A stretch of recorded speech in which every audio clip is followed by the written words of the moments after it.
السلام علیکم ناظرین، آپ دیکھ رہے ہیں کلیم کیسرانی۔ ناظرین، لادی گینگ کی خبریں اس وقت میڈیا پر چھائی ہوئی ہیں۔ اس حوالے سے بی بی سی نے ایک بہت ہی اہم رپورٹ شائع کی ہے۔ اس رپورٹ میں نہایت ہی تہلکہ خیز انکشافات کیے گئے۔ ہم آپ سے وہ انکشافات شیئر کرتے ہیں۔ اس سے پہلے آپ سے گزارش ہے کہ ہمارے چینل کو سبسکرائب کریں، بیل آئیکن کے بٹن کو دبائیں اور ہماری ویڈیو کو لائک کرنا نہ بھولیے۔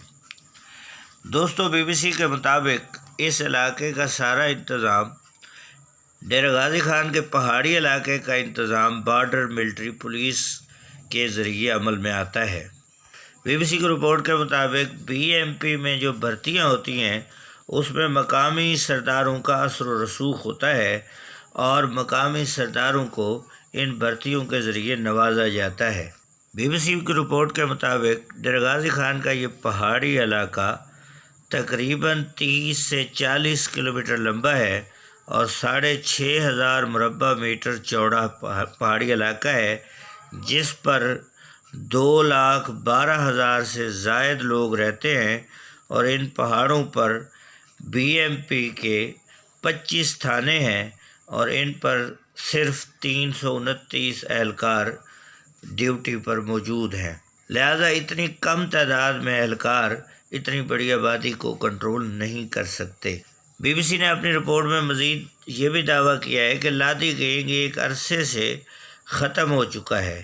لادی گینگ کا جو سرغنہ اور اس کا بانی محمد بخش تھا وہ بھی مارا گیا تھا۔ اب جو اکا دکا لوگ بچ چکے ہیں وہ ایک نیا گینگ جو چکرانی گینگ ہے اس میں شامل ہو چکے ہیں۔ چونکہ لادی گینگ کا ایک بہت بڑا نام تھا، اس لیے اس وقت چکرانی گینگ بھی لادی گینگ کا نام استعمال کر رہا ہے۔